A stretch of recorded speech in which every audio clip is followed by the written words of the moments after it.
This meeting is being recorded.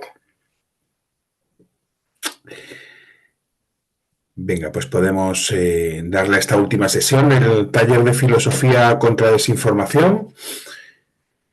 Y bueno, pues se trataría de continuar un poco con las conversaciones que hemos tenido las dos otras sesiones, pero trayendo una voz nueva que pueda iluminar alguna ángulo distinto del problema. En este caso, pues después de Franco Berardi Bifo y Hannah Arendt, pues la voz invitada va a ser Simone Weil, con un texto clásico que hemos leído ya en alguno de los talleres, de hecho, porque, bueno, me parece que siempre se extrae algo nuevo de este texto cuando se lo lee, que es un texto célebre de Simone Weil llamado La nota para la supresión de los partidos políticos. Un texto de mucha actualidad, a pesar de que fue escrito pues hace ya 85 años, en el año 1940, ¿no?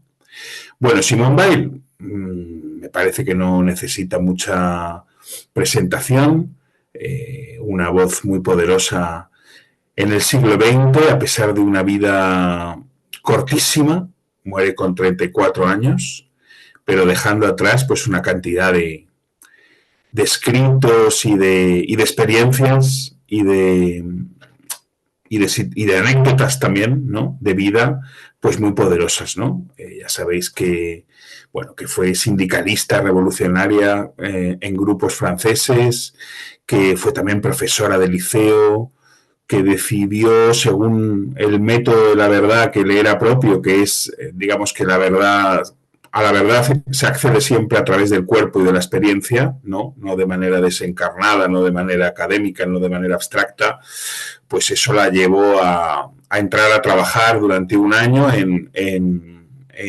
fábricas, en distintas fábricas de automóviles, etcétera.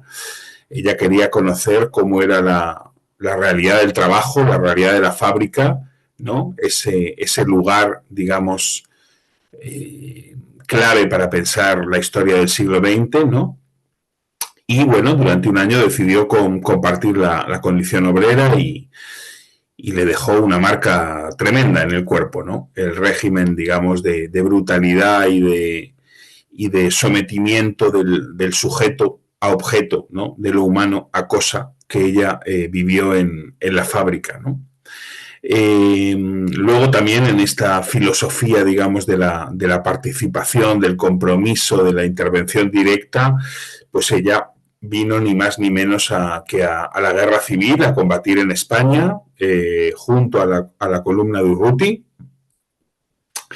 Estuvo muy poquito tiempo en el frente del Ebro.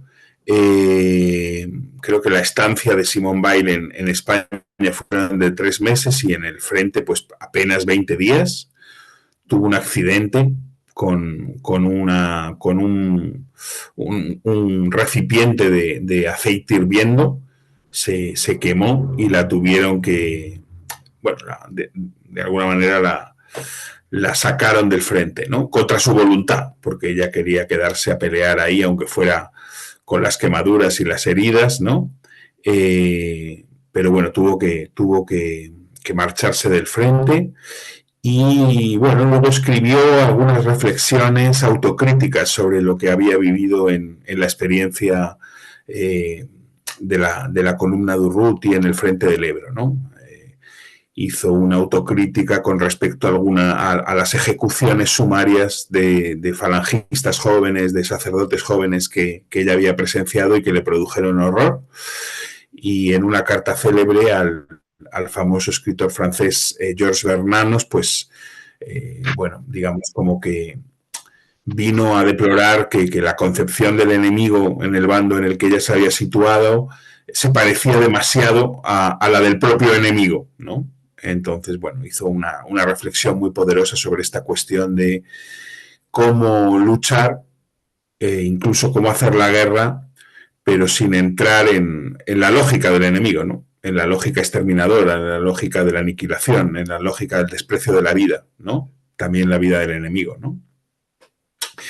Luego, durante la Segunda Guerra Mundial, ella, bueno, durante 2 años estuvo en Marsella viviendo, del año 40 al 42, estando ya Francia ocupada, y luego logró, a través de Estados Unidos, recalar en Londres, donde trabajó con De Gaulle, eh, proponiendo diversos planes, digamos, militares bastante singulares. Bueno, eso es otro tema, no nos vamos a meter ahora, que De Gaulle iba rechazando uno tras otro porque le parecían auténticas locuras las iniciativas que le proponía Simone Weil, entre ellas que la lanzaran a ella en paracaídas dentro de Alemania para agitar a las masas contra Hitler, ¿no? Bueno, era una mujer bien decidida, como veis.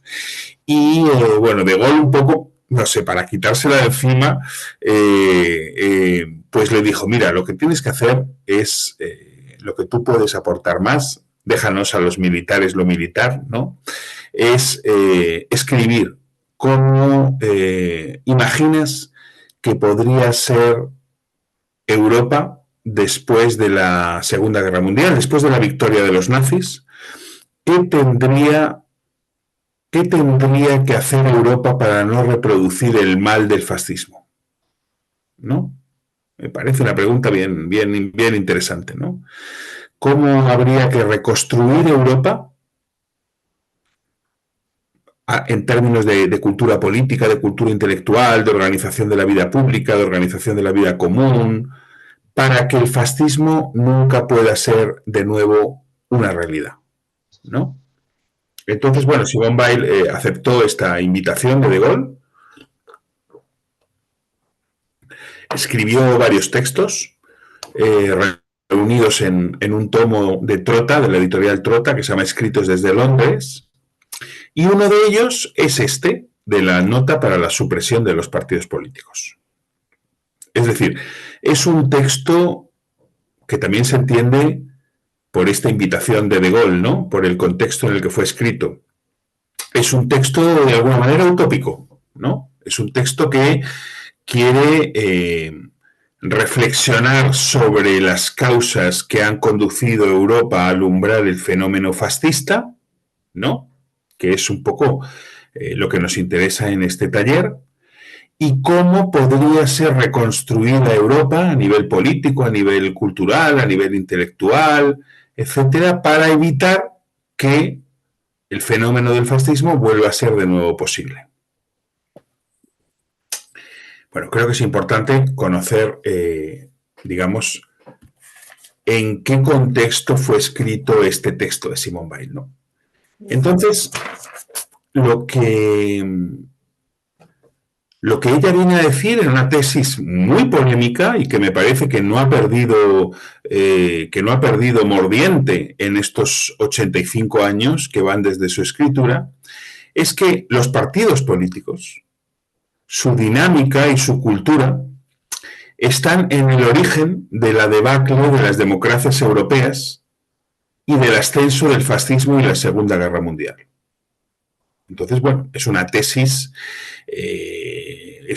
bien arriesgada, una tesis bien osada, una tesis bien polémica, que, bueno, habría que tomarse en serio, ¿no? Y que de alguna manera entra en diálogo con lo que estamos viendo en este taller en estos días, ¿no?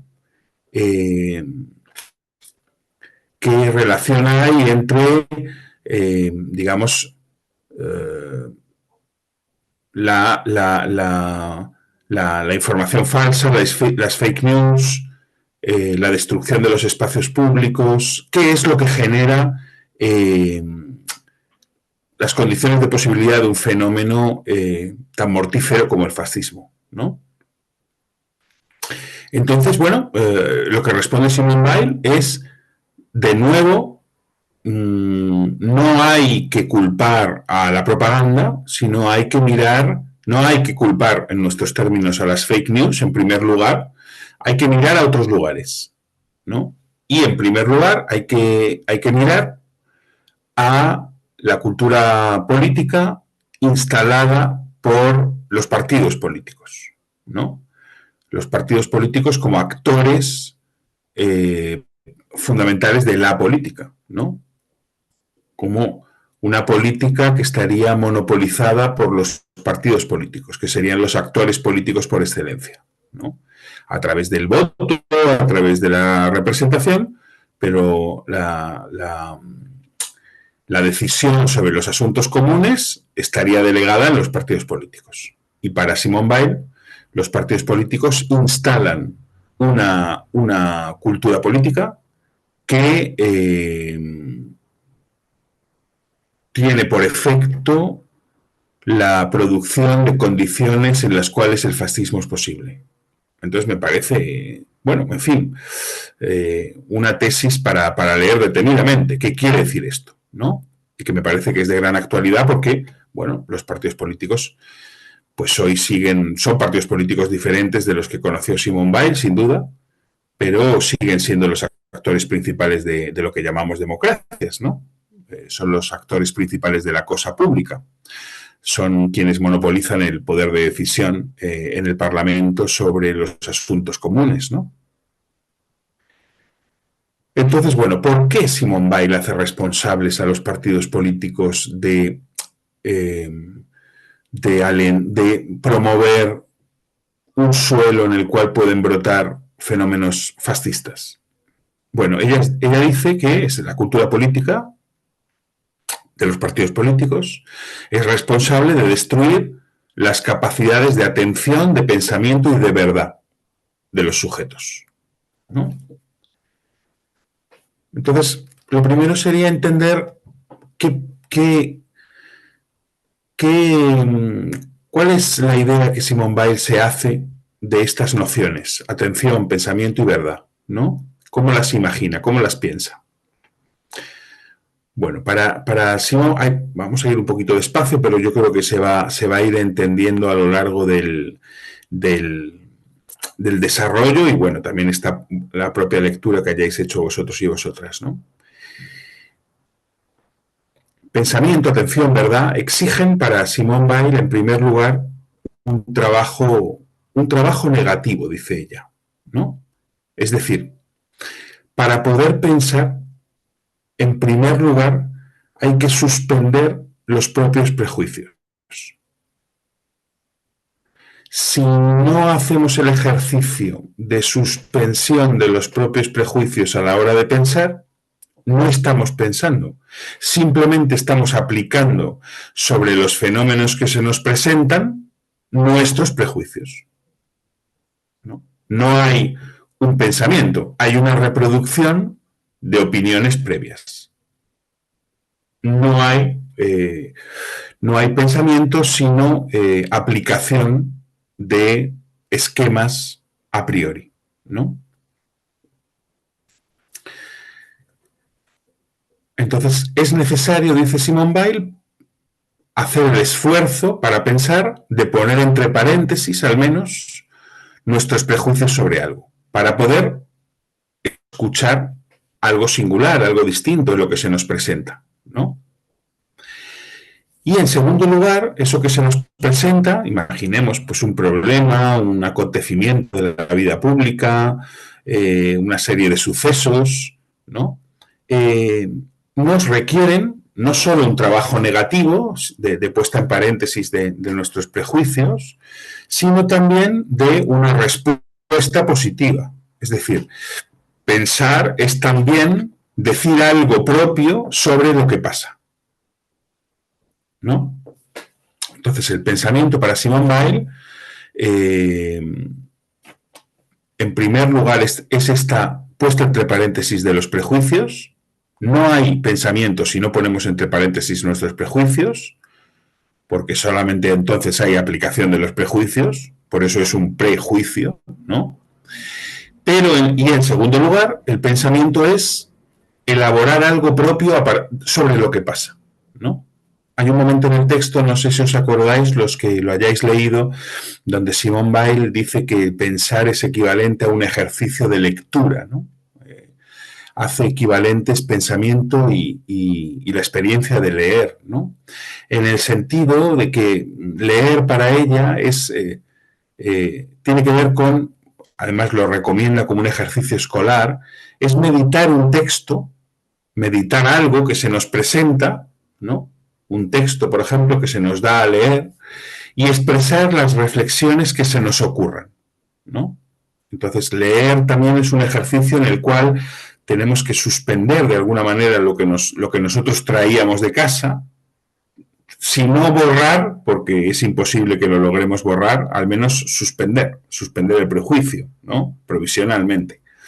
Y luego ser capaces de expresar alguna reflexión propia sobre lo que nos ocurra. Digo propia en el sentido de que no es una reflexión repetida de otros, copiada de otros, imitada de otros, ¿no? Que dice lo que el otro ha dicho sobre algo, sino que tiene que ser un esfuerzo personal. Ya habéis visto que para Simone Weil el pensamiento es una actividad eminentemente personal, individual, singular, de cada uno, ¿no? Esto atraviesa toda la obra de Simone Weil muy fuerte. Pensar es algo de cada uno. No se puede delegar. Pensar es algo de cada uno. Pensar es un desafío que nos es propuesto, nos es lanzado a cada uno. En cada uno tenemos que hacer el esfuerzo de pensar. No podemos delegarlo a una máquina de pensar. Sea un algoritmo, sea la inteligencia artificial, sea un partido político, sea un líder, sea un jefe, sea un ideólogo, sea una ideología. Si delegamos el esfuerzo de pensamiento, no estamos pensando nosotros, somos pensados por otros, ¿no? Entonces es muy importante este carácter profundamente personal del pensamiento.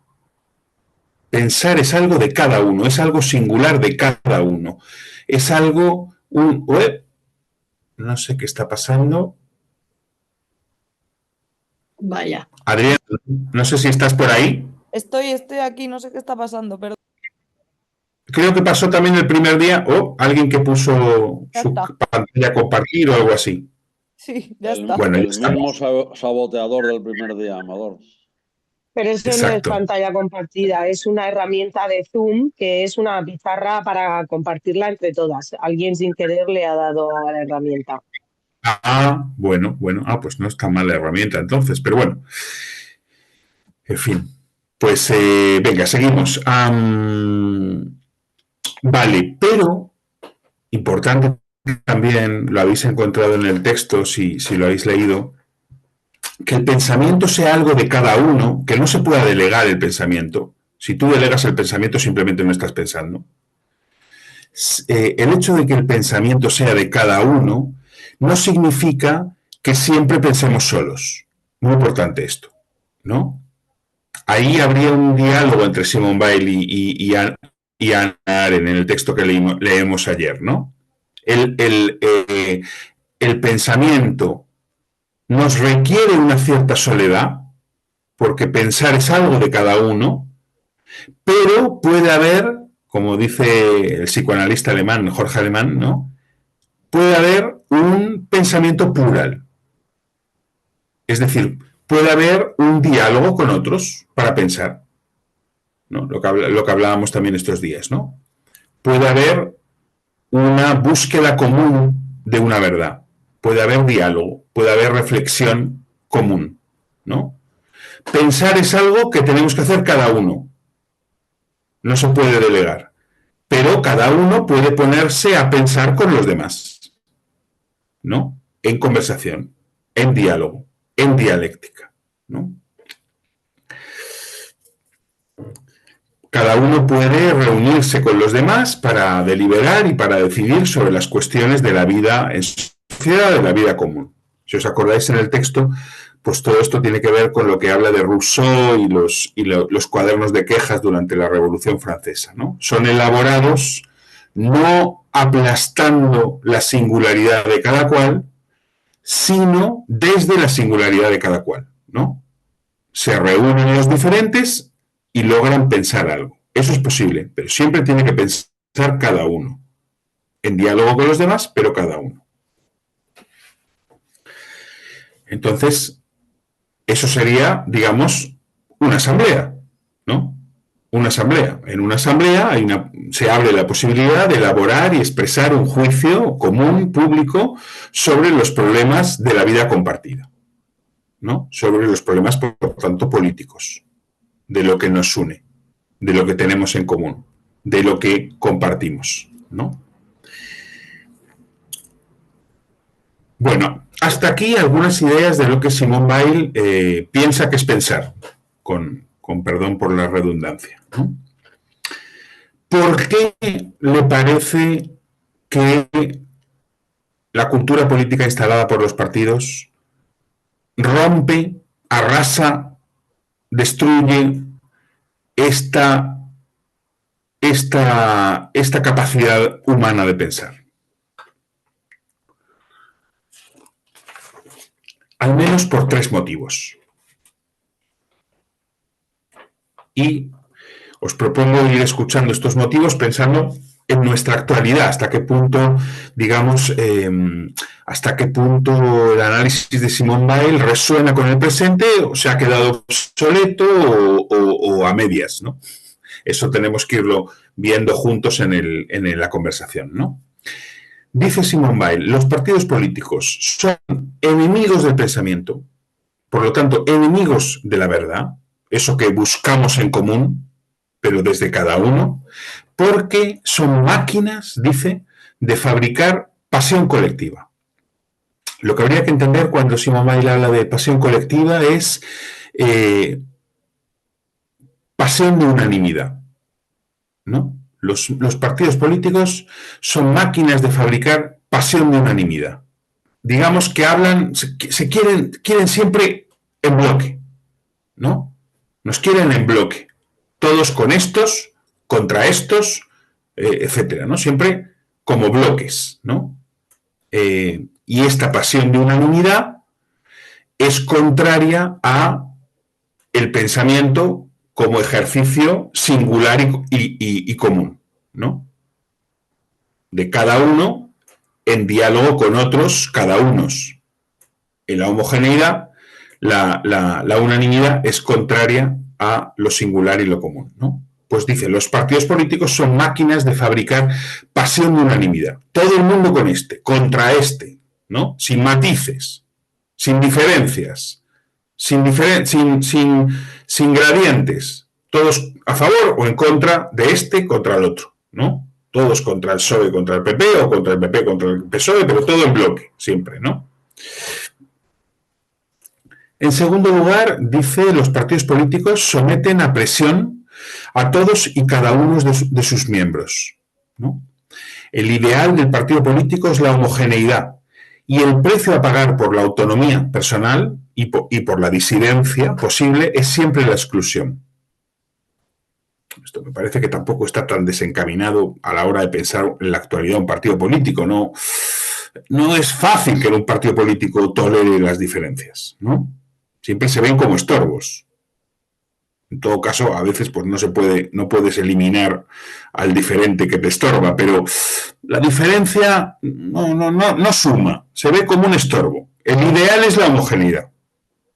Todos a una, ¿no? Y por último, dice Simone Weil, los partidos no están interesados en la verdad, ni tampoco en el bien común, ni tampoco en la utilidad pública, sino que les mueve, en primer lugar, su propio crecimiento, el acrecentamiento de su propio poder, a costa de lo que sea, ¿no? Entonces Simone Weil dice, los partidos son máquinas que no miran por el bien común en primer lugar, miran por el bien del propio partido, el crecimiento del propio partido. En todo caso, en segundo, en tercer, en cuarto lugar puede caer algo del bien común. Pero en primer lugar, el partido, ¿no? Su poder, su influencia, su crecimiento, sus posiciones. La verdad, más adelante si llega, ¿no?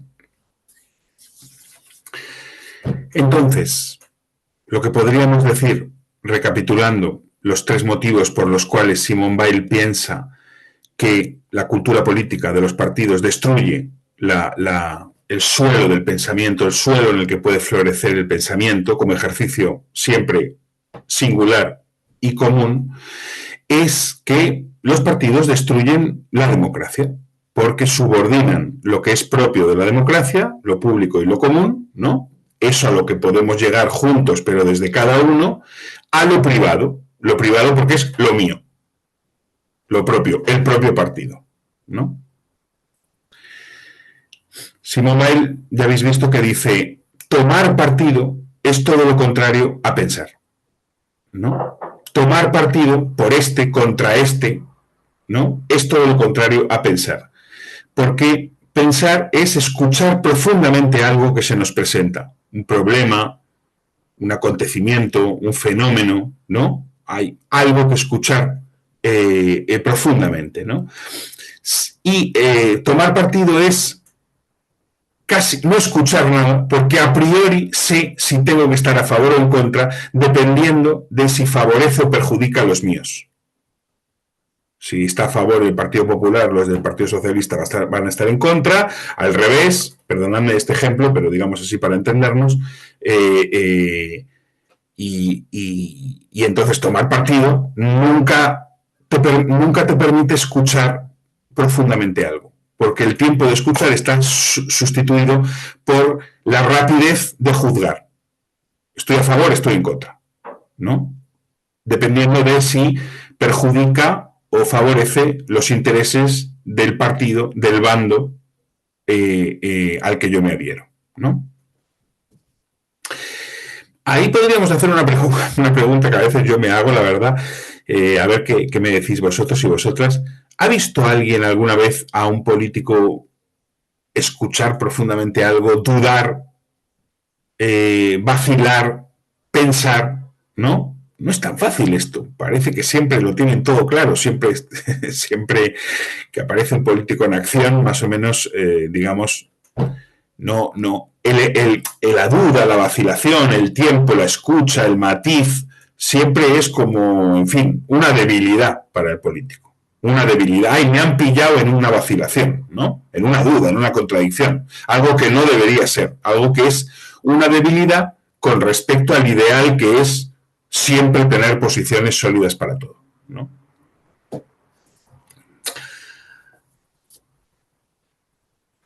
Y entre los partidos políticos realmente en algún momento hemos visto que haya un debate de verdad, una discusión de verdad. ¿Hemos visto alguna vez en el Parlamento una discusión de verdad? ¿Qué es una discusión de verdad? Lo que dice Simone Weil, que la palabra del otro cambia mi opinión, ¿no? En una discusión de verdad, donde realmente estamos abiertos a la palabra del otro, donde realmente no, la verdad está en juego, está por construir, es algo en proceso. La palabra del otro me puede a mí cambiar. Lo que dice el otro me puede convencer. Lo que ocurre en la conversación puede modificar mi posición a priori. En algún caso en el Parlamento puede pasar eso. Sería imposible ver a un político que diga, oye, ha salido el político del otro partido a hablar y me ha convencido con sus razones, voy a votar otra cosa. Sería un disparate, ¿no? La cultura política de los partidos está hecha para que eso no pase. Es decir, está hecha para que la palabra no valga, para que nunca haya debate o discusión, solo choques de argumentarios a priori.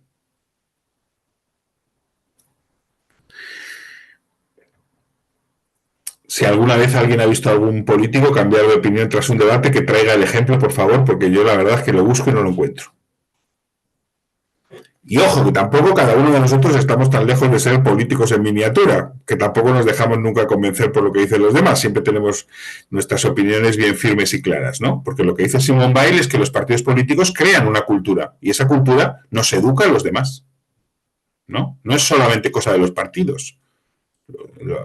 Los partidos son una cultura política y esa cultura política nos está educando a todos los demás a pensar de determinada manera, a pensar como partidos en miniatura, a pensar como miembros fanatizados de un bando que a priori saben lo que tienen que pensar sin escuchar nada, sin apertura a lo que pasa.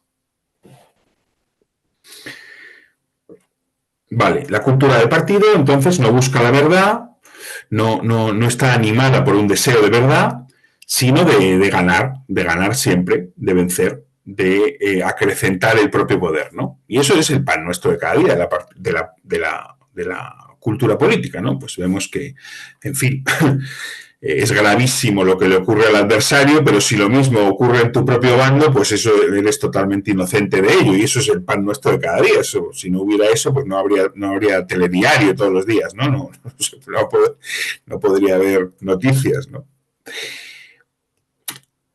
Vale, bueno, Simone Weil ya habéis visto que dice que los partidos políticos no inventan esta cultura política, ¿no?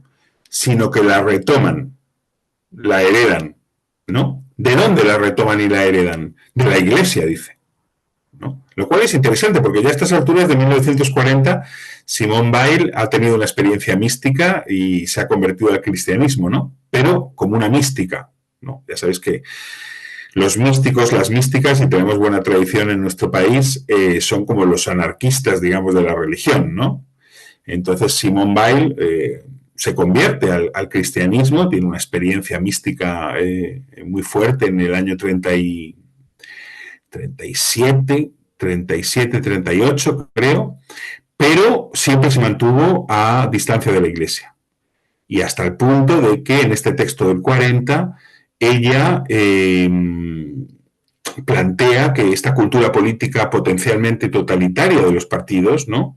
Porque aspiran al todo, proviene de la Iglesia, ¿no? Proviene de la Iglesia. Los partidos políticos son, dice, pequeñas iglesias profanas que sustituyen el pensamiento sobre la complejidad del mundo por la aceptación incondicional de un pack de verdades, lo que ella llama la ideología, ¿no? La ideología lo que nos resuelve es de la tarea de pensar. Ya no tenemos que pensar cada cosa, ¿no? Cada tema, el aborto, la educación, la salud, etcétera, porque el partido nos ofrece un pack de verdades, la ideología, ¿no? Adhiriéndonos a un partido, adhiriéndonos a un bando. También podemos pensar como bandos rígidos, también en determinados casos, la derecha, la izquierda, etcétera. Ya no tenemos por qué pensar cada uno cada cosa, porque compramos un pack de verdades. Pues esto los partidos lo habrían copiado del modo de proceder de la Iglesia, que también ofrece su propia ideología, su propio pack de verdades al creyente, que ya no tiene por qué analizar cada cosa por su cuenta, sino que puede simplemente reproducir una de esas verdades que le ha sido ofrecida en el pack, ¿no? Bueno, cada partido quiere todo el poder. Por tanto, cada partido es potencialmente totalitario y lo único, dice Simone Weil, que impide que haya totalitarismo en las sociedades, por ejemplo, occidentales, de Europa Occidental, es que como hay muchos partidos, se limitan entre sí, ¿no? Se limitan entre sí y eso impide que haya totalitarismo, que haya un partido único. Pero los partidos, para Simone Weil, son potencialmente totalitarios. Ellos se piensan como el todo, querrían eliminar a los demás, se piensan como los que tienen toda la razón, ¿no? Querrían todo el poder. Lo que pasa es que como hay varios en disputa, pues digamos el totalitarismo queda frenado en un equilibrio de poder, que es lo que llamamos democracia representativa, ¿no? Entonces, bueno, para Simone Weil, en este texto provocador y utópico, los partidos políticos son mecanismos objetivos de una estupidización subjetiva. Nos hacen seres profundamente estúpidos. ¿Qué sería la estupidez? La adhesión a una verdad a priori que no observo, que no pienso, que no analizo, que no incorporo, que simplemente replico, repito, reproduzco, ¿no? Esto es un mecanismo, dice Simone Weil, de estupidización. Los partidos políticos son agentes activos de una estupidización colectiva, ¿no? Nos hacen como hooligans de un bando contra el otro, pero incapaces de pensar nada por nosotros mismos, ¿no? Su lógica y su cultura política ha intoxicado todos los ámbitos de la vida, dice ella, no simplemente la política. Se ha extendido a todos los ámbitos de la vida la cultura política de estar a favor o en contra, pero antes de haber podido pensar por ti mismo algo, ¿no? En lugar de facilitar, de crear una cultura política de debate, de atención, de pensamiento, se promueve ese tomar partido, ¿no? Que significa tener siempre una opinión para todo, estar a favor o en contra de esto o del otro, polemizar como un choque, no por la verdad, sino por el poder.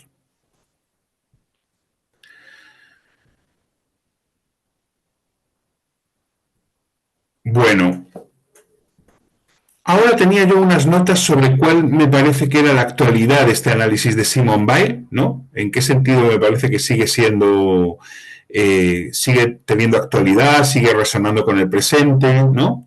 En qué sentido, digamos, nuestro espacio público, los medios de comunicación, las redes sociales, replican algunos de estos rasgos que analiza Simone Weil como nefastos, ¿no? Pero bueno, quizá eso me lo voy a saltar para pensarlo entre todos y entre todas, porque si no, os ofrezco yo mi respuesta en vez de conversar y buscar entre todos y todas una respuesta común, ¿no? Lo que sí que voy a terminar es con la propuesta de Simone Weil, ¿no? Porque os he dicho, bueno, es un texto utópico. ¿En qué sentido es un texto utópico? Porque ella va a hacer una propuesta. La propuesta es, bueno, ni más ni menos que disolver los partidos políticos, lo cual, pues en fin, no está fácil la cosa, ¿no? Pero ella, bueno, como es un texto utópico de cómo se podría reconstruir las formas de la política después de la Segunda Guerra Mundial, pues ella utopiza, ¿no? Utopiza es pensar cómo podrían ser las cosas, ¿no? Entonces, bueno, pues ella lanza su envite, ¿no? Habría que disolver los partidos políticos por todo lo que dice ella, yo he explicado antes, ¿no? Porque son máquinas que impiden el pensamiento, bloquean el pensamiento, arruinan el pensamiento. ¿Y por qué habría que sustituir a los partidos políticos? Ella dice que habría que sustituir a los partidos, a los bandos, dice muchas veces, ¿no? Se puede sustituir a veces la palabra partido por la palabra bando, ¿no? Ser de este bando contra el otro bando, ¿no? Por lo que ella llama un medio fluido. Un medio fluido. ¿Qué sería un medio fluido? Un medio fluido sería una organización del pensamiento y la decisión sobre lo común, del pensamiento y la decisión política, donde pudiéramos pensar cada uno cada vez, ¿no? Es decir, que ante cada cuestión, el aborto, la salud, la educación, tal o cual ley, tal o cual medida, tal o cual fenómeno, las personas singulares podrían asociarse y disociarse en el juego natural y cambiante de las distintas afinidades y perspectivas, ¿no? Es decir, bueno, hay que decidir algo sobre la cuestión del aborto. Pues habría un debate pero sin posiciones previas a priori, ¿no? Este bando o este otro, sino que cada uno podría pensar y nos juntaríamos y separaríamos en este punto concreto, lo cual no quiere decir que siempre nos vayamos a separar. Ahora estoy viendo enfrente mío, por ejemplo, a Marro y a Manuel, ¿no? Pues los pongo como ejemplo porque os estoy viendo en las ventanitas. Pues en el tema del campo o en el tema de la salud, yo estaría de acuerdo con Marro y no con Manuel, pero en el tema de la educación, pues yo estaría más con Manuel y más alejado de Marro. En lugar de ser packs completos que todo siempre se oponen o siempre están juntos, somos personas singulares que ante cada caso piensan algo, se juntan y se separan con respecto a cada caso concreto, ¿no? Un medio fluido. No estamos en bandos, en grandes ideologías, en packs, en partidos, sino que ante cada cosa pensamos, cada uno con los demás, y ante cada cosa cada uno está en una posición, ¿no? Bueno, luego me diréis si esto os parece muy utópico o no. A mí me parece muy de sentido común, pero la verdad es que también, tal y como está nuestro mundo, muy utópico. Pero bueno, a ver qué os parece a vosotros. Y bueno, que lo que habría que vigilar, decía Simone Weil, es que ese medio fluido nunca llegara a cristalizar en corrientes, tendencias o capillas. Que nunca llegara a cristalizar en bandos. Que nunca pensara una máquina de unanimidad por nosotros. Siempre preservar el sujeto que habla con su propia voz, que piensa con su propia cabeza y que analiza cada cosa por sí misma, en lugar de repetir ante cada cosa una ideología a priori, ¿no? Sea la de izquierdas o la de derechas o la que sea. Bueno, esto, como podéis imaginar, pues implicaría un cambio radical de cultura política e intelectual, ¿no? La supresión de los partidos políticos, que ya está lanzando como provocación y como utopía, pues implicaría un cambio radical de cultura política y de cultura intelectual. Fundamentalmente, lo que implicaría es que la política no estuviera ya animada, organizada, canalizada por la búsqueda del poder y, por tanto, por la propaganda para convencer a más gente y yo crecer como partido para alcanzar el poder, sino por la búsqueda de la verdad, ¿no? Que un poco como decía Antonio Machado, no la verdad a priori, sino una verdad que podamos construir en diálogo. Ven conmigo a buscarla, ¿no? Como dice el poemita de Machado, ahora mismo no me acuerdo cómo era la expresión, ¿no? Buscar juntos esa verdad, ¿no? Una verdad que estaría siempre por crear y ante cada caso sería distinta, ¿no? Entonces, en el centro de esa sociedad que utopiza Simone Weil, que anhela, que desea Simone Weil, estaría la verdad y no el poder. Y ahora está el poder y no la verdad. Bueno, lo voy a dejar aquí, si os parece, para que tengamos un ratito de conversación, por lo menos hasta las 6:15. Y nada, pues os animo, como siempre, a utilizar el recurso de las manitas para organizar un poquito la conversación. Y si os parece, pues eso, hacemos caso a Simone Weil e intentamos hacer intervenciones un poco al hilo del texto, que sean breves para dejar lugar y espacio a otros y que toquen una cosa, no todo lo que yo querría decir de todo lo que hemos leído, sino una cosa para intentar agilizar un poquito la conversación, ¿vale? Esa es mi invitación.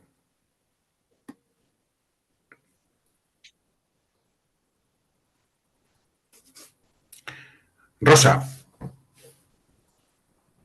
Sí, bueno, una cuestión que me sugiere lo que ha comentado la autora.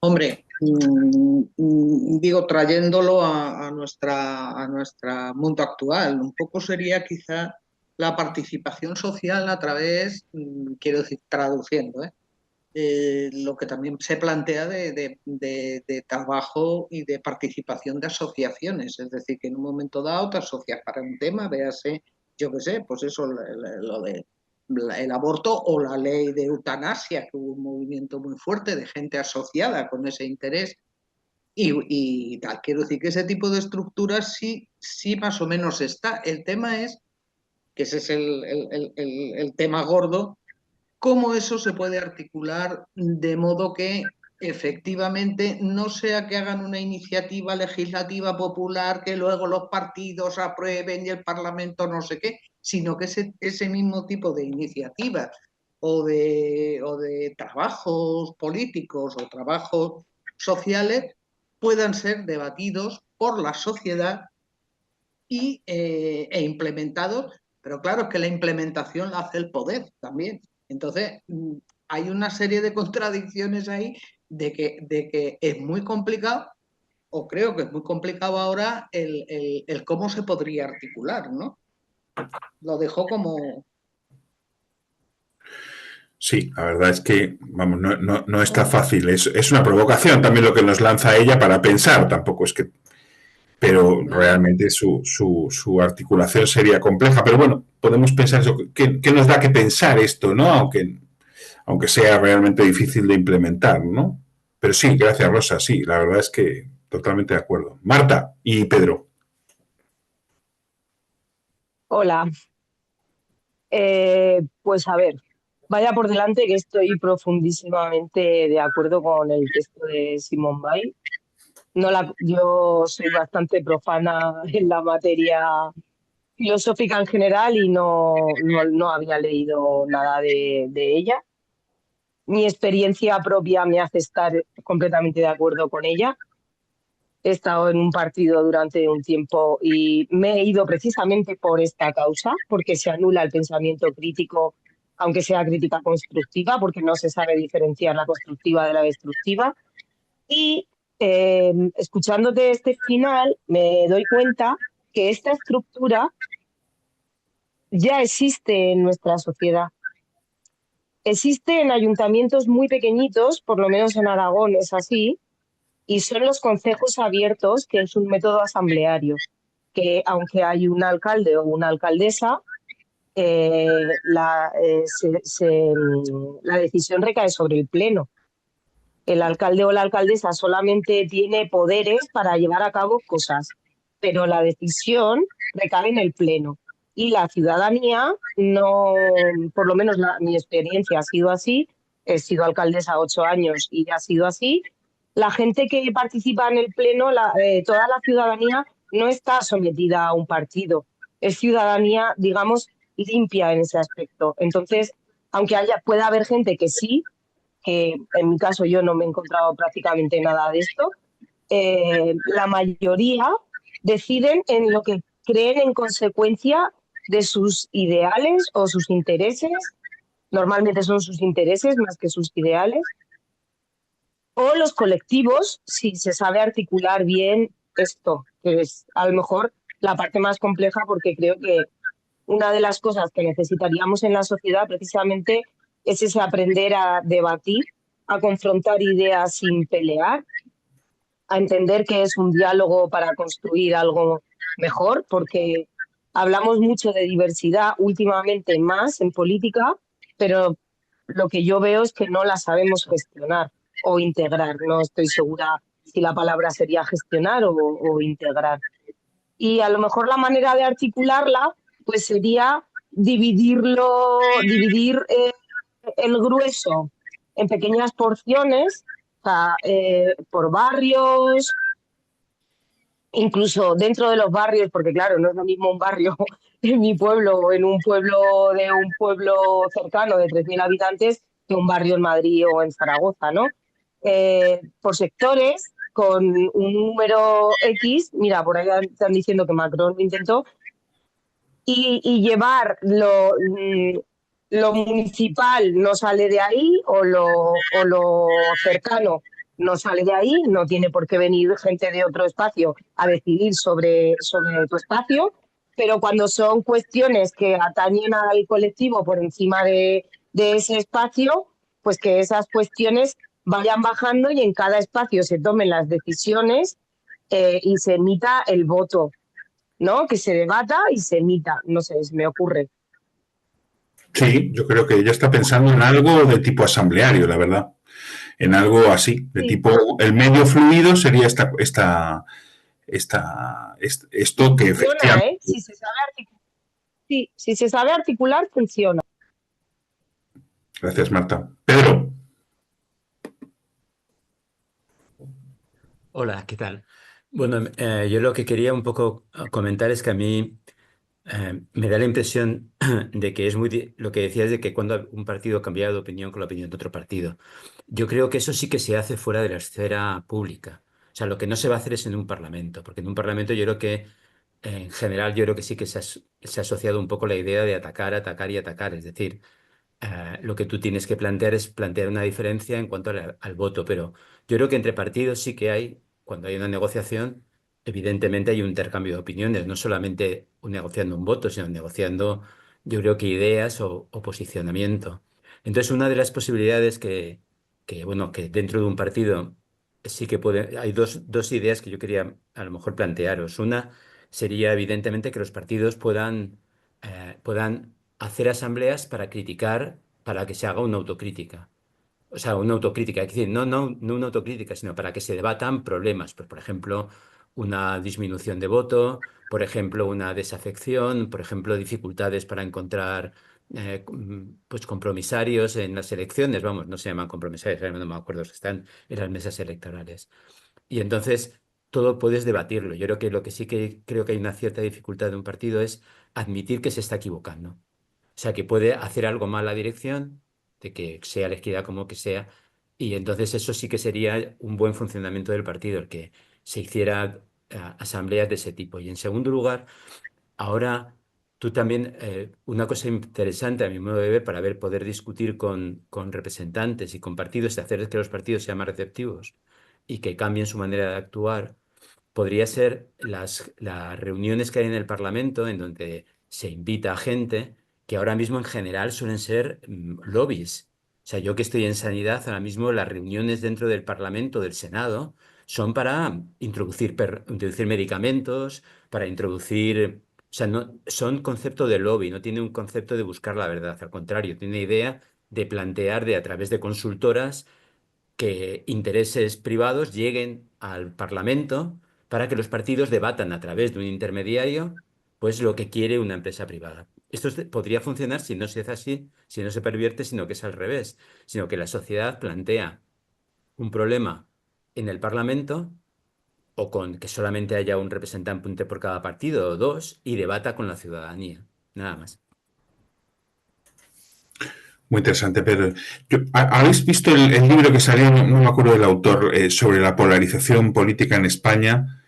Y bueno, era alguien que había hecho como un análisis y un estudio muy interesante de, digamos, hasta qué punto pues la política está tomada por una teatralización que es, digamos, lo que los partidos políticos tienen que ofrecer a los medios de comunicación, y es siempre, digamos, encaja perfectamente en la crítica de Simone Weil, ¿no? Es unos contra otros, uno siempre, digamos, tiene la razón, el otro no, en fin, quítate tú para ponerme yo. Pero luego, claro, en la dinámica diaria del Parlamento fuera de foco, pues hay, digamos, decisiones sobre multitud de aspectos y de repente pues sorpresas porque hay partidos políticos que se nos aparecen como enfrentados a cara de perro, pues votan juntos luego un montón de iniciativas en lo concreto, en lo cotidiano, debajo de foco, ¿no?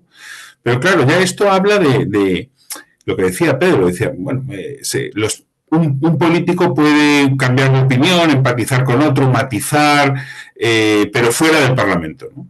Claro, entonces dejamos fuera del lugar de decisión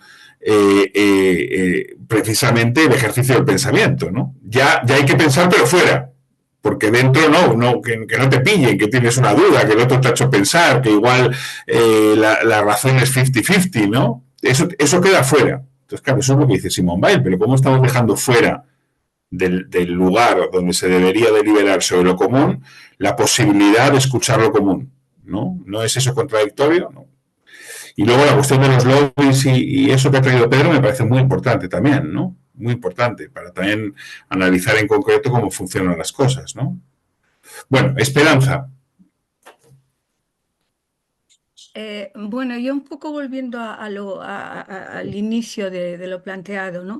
Efectivamente, al acercarse a la lectura, uno no se acerca desde la mera óptica, desde la operación física, sino desde una operación mental. No hay posibilidad de acercarse a nada, a ninguna realidad y tampoco a la escrita desde el vacío. La mirada siempre está situada. Y a mí, obviamente, al leer, me sorprendió mucho que ya desde el principio el referente sea Rousseau, ¿no? Para el contrato social de Rousseau, el sujeto protagónico de ese contrato es un sujeto muy delimitado. Es el varón blanco, occidental, rico, heterosexual, sano, tecnologizado, urbano, etcétera, etcétera. Es decir, que las demás quedamos excluidas de ese contrato. Entonces, yo no puedo leer este texto sin mi mirada situada sabiéndome excluida por mujer y obviamente teniendo en cuenta otras exclusiones de la gente negra, de la gente pobre, etcétera, etcétera, porque Emilio representa al burgués por antonomasia en ese contrato social, ¿no? Y en continuidad con lo que plantea el artículo, a mí me sugería un poco la idea de la propia diferencia que hace Chantal Mouffe entre lo político y la política. Claro, cuando aquí hablamos de partidos, invisibilizamos a la ciudadanía. Cuando se habla de democracia, se recupera un sujeto que es el ciudadano. Es el sujeto de la ciudadanía y por lo tanto es el sujeto político por antonomasia. Entonces, las discusiones de lo común tendrían que ser discusiones ciudadanas y luego y luego efectivamente un dispositivo que habría que acordar para que eso luego se ejecute, se haga la política. Y ahí sí yo entiendo que tiene que haber grupos. Nosotros en este taller estamos porque nos reúne un grupo. Yo no estoy aquí porque nos haya convocado OK Diario. Quiero decir que aquí hay un elemento que nos homogeneiza, aunque no nos identifique completamente, pero es desde ahí, desde donde nos construimos. Entonces, la escucha de la otredad es una otredad que también está situada. Bueno, hay muchísimas cosas, pero lo dejo ahí. Vale, gracias. Claro, yo creo que ya está, vamos, apostando efectivamente por un mayor protagonismo de la ciudadanía, en sentido amplio, inclusivo, digamos, sin superando esas exclusiones que también, digamos, han ido atravesando el concepto de ciudadanía, ¿no? Y yo creo que ya no está exactamente contra los grupos, sino contra la cristalización de los grupos, ¿no? Que, por ejemplo, nosotros hiciéramos un taller durante 3 meses y nos convirtiéramos todos en una especie de fracción de contexto completamente fanática, en la cual, digamos, estuviéramos todos en piña contra, ¿no? Y ella dice, bueno, tiene que haber grupos, pero que en un medio fluido. Es decir, que puede ser que bueno, precisamente puede ser que algunos busquemos un medio como contexto porque permite mayor heterogeneidad, precisamente, ¿no? Porque permite que muchas sensibilidades de la izquierda se reúnan sin tener, digamos, que matarse entre sí, porque intenta mantener una cierta diferencia dentro de la izquierda. Me parece que es, digamos, contexto un espacio interesante al respecto, porque puede haber desde socialdemócratas, como puede ser, no sé, Ignacio Sánchez Cuenca, hasta gente, digamos, más cercana a Podemos o a Sumar, hasta gente que está por fuera, digamos, de lo partidario o más cercano a lo libertario, como puedo ser yo, ¿no? Entonces, me parece que ya Contexto es un grupo, pero un grupo muy abierto, medio fluido en sí mismo, ¿no? Y, bueno, con el que tampoco tenemos que coincidir siempre, ¿no? Yo, desde luego, no lo hago con muchas de las cosas que se publican, ¿no?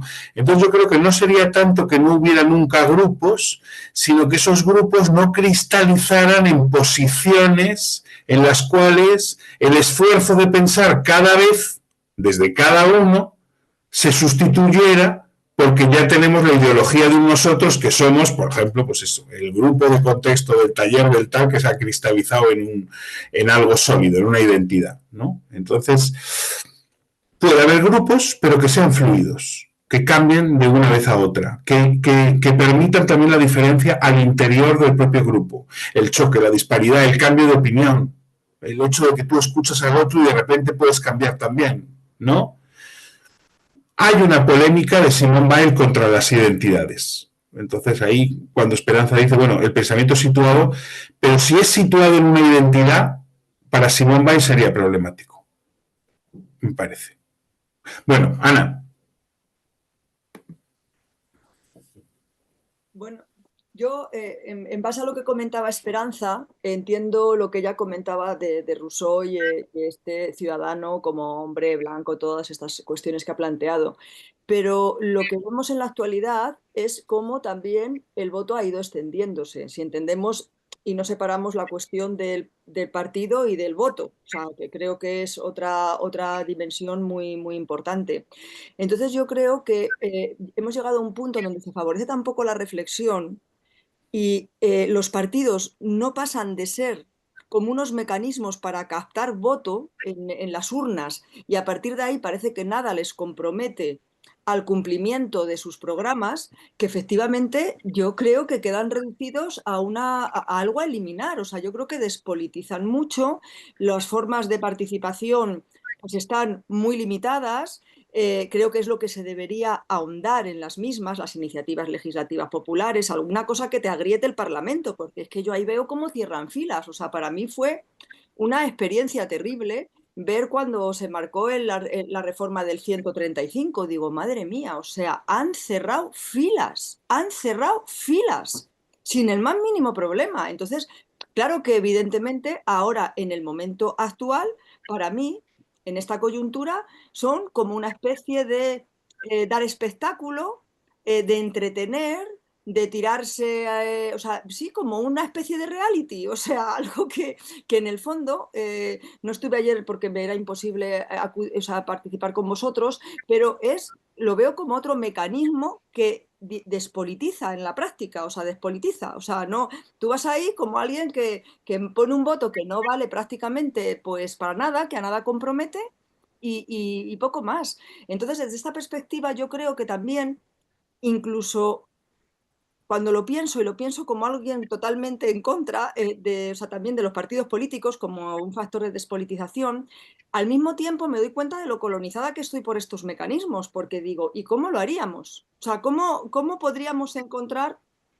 una alternativa a esta cuestión? O sea, ¿cómo descompletar un engranaje tan perfecto? Porque todos tenemos incluso ya la idea de, pues ha votado esto, pues es que lo ha votado la mayoría. Me ha parecido muy interesante en el texto de Simone Weil esa idea de decir, realmente no, una cosa es buena o es justa no porque haya mucha gente que la respalde, sino que se supone que se acerca más uno a la justicia cuando se parte de una deliberación en conjunto. Y luego hay otra cuestión que también me ha resultado muy, muy interesante, es una idea que ya has puesto de una forma muy sintética, que es que solo lo justo puede ser legítimo. Y entonces, pues bueno, o sea, este juego partidista me parece que se recubre de un barniz de legitimidad cuando no la tiene, puesto que está tomando decisiones que van en contra de la inmensa mayoría y que además no son justas en muchas ocasiones. Bueno, yo diría prácticamente en la totalidad de las ocasiones. Me parece importante eso que dice Ana, ¿no? De que estamos colonizados por los partidos, incluso cuando creemos que pensamos por fuera de sus marcos, de sus rigideces, de sus enfrentamientos, porque no somos capaces de pensar y de poner en marcha una alternativa, ¿no? Bueno, Marta ha contado que hay digamos, una alternativa micro, local, y bueno, todos conocimos también el movimiento 15M, etcétera, pero hay también una dificultad para imaginar, como decía el primer día Bifo, una alternativa, y eso nos convierte en sujetos que finalmente se resignan, porque bueno, en los partidos todos vemos que es un mal en muchos aspectos en los que Simone Weil pues es que es irrefutable, pero como no tenemos ninguna alternativa, pues esto es lo que hay, ¿no? Luego, no os olvidéis también que el tema nuestro es la cuestión de la desinformación y odio, ¿no? Entonces, hay que referir que el texto de Simone Weil lo hemos traído para pensar la cuestión de la desinformación. Lo que ella dice es que personas habituadas a pensar por sí mismas, en diálogo con otros, en espacios públicos, tienen la desinformación contra ser tomados por, digamos, una manipulación, ¿no? Puesto que tienes el hábito de intentar pensar por ti mismo cada cosa y de saber también discutir, chocar, debatir con los demás sin querer destruir al otro porque tú tendrías toda la razón y el otro nada, ¿no? Entonces, que digamos, me parece que ella dice que los partidos políticos están en el origen de algo tan tremendo como el fascismo, es un enunciado bastante grueso el que ella emite, ¿no? Porque, digamos, los partidos políticos enseñan, en la concepción de Simone Weil, a este pensamiento total por parte de cada uno, ¿no? Estoy con estos contra los otros, y los otros los odio, digamos, ¿no? Y están fuera de toda razón. Habría que erradicarlos, ¿no? Entonces, Simone Weil parece decir, bueno, si hubiera una cultura política que nos educara a pensar cada uno ante cada cosa, seríamos menos presa fácil de esa desinformación que lleva, digamos, a ver al otro como un enemigo total, digamos, ¿no? En bloque, que es, digamos, la máquina, la fábrica de odio, ¿no? A ver, está Marisa, Antonio y luego Marta de nuevo.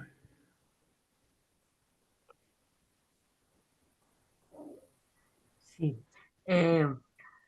Una cosa, por comenzar en el origen, creo, del debate, que era las fake news y la información. Está claro que los partidos no gozan de muy buena imagen, lo recogen todos los los CIS y compañía, ¿no? Las encuestas. Así que en realidad insistir en que son malos intérpretes de la política sería casi un lugar común. Yo quiero referirme, y seguro que os acordáis todas, de a que cuando surgieron las redes sociales hubo un frenesí de entusiasmo tecnológico. Es decir, pensábamos haber descubierto un lugar donde cientos y miles de personas, millones incluso, casi sin limitación, podríamos debatir tranquilamente. Lo que estoy diciendo seguro que os suena. O sea, en el origen de Twitter y de Facebook había más Twitter que Facebook, o en los grupos de WhatsApp de 400 personas, había una voluntad de, bueno, de diálogo, se suponía. También todos los propuestas desde los presupuestos participativos, con debates. Yo he asistido a debates en los que precisamente alguien habló de las asociaciones. Se decía si las asociaciones de vecinos seguían teniendo sentido cuando estaban organizadas o sea, aglutinaban un número muy reducido de gente, mientras que en el Facebook del barrio podría haber centenares de personas. Traigo esta colación para situar dónde estábamos.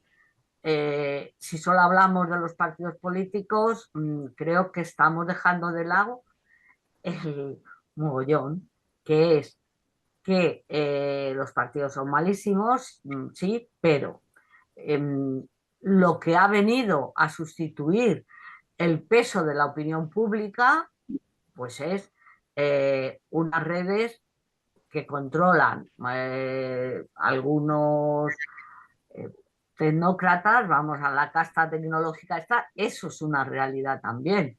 No, y no está al margen de los partidos. En esos grupos lobbies de los que hablábamos, un peso sustancial lo ocupan justamente representantes relacionados con todas estas historias. Entonces, lo que yo quería decir es que lo que sí es posible son muchas pequeñas historias, propuestas que sistemáticamente, por supuesto, no duran ni 10 segundos encima de la mesa, pero se han ido haciendo y son más o menos reales, porque la experiencia en grupos pequeños, tipo lo que ha contado Marta, es una realidad, es posible, es factible, pero organizar sociedades complejas no lo es tanto. El 60% de la población vive en ciudades y en ciudades de millones de habitantes. Pero sin embargo, Londres decidió elegir al alcalde primero solo votando al alcalde de los distritos. Y eso hizo cambiar de manos la alcaldía principal de Londres. Es decir, que elegir y votar solo a los del distrito, reducir el marco de elección directa, hizo cambiar las cosas. Lo pongo como un ejemplo de que hay cosas razonables.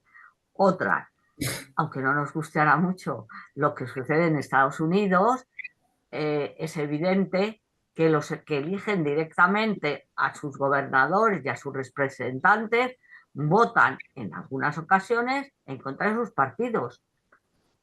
¿Por qué? Porque tienen una relación directa con sus electores. Entonces, el tema de las listas cerradas y bloqueadas que organiza un comité electoral dentro de cada partido, pues es otro elemento que debería considerarse absolutamente antidemocrático. Directamente está prohibido. O sea, y eso dentro de los partidos es algo que no es el mundo mundial de los millones de habitantes, sino que son sus asociados. Una votación general, pongo comillas, sería relativamente factible.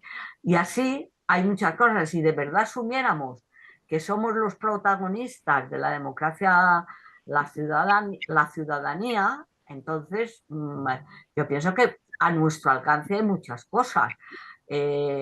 Una, no estar en los partidos políticos, esa es una de ellas, pero además organizarnos para que algunas cosas de estas pues no pasen. Digo, no.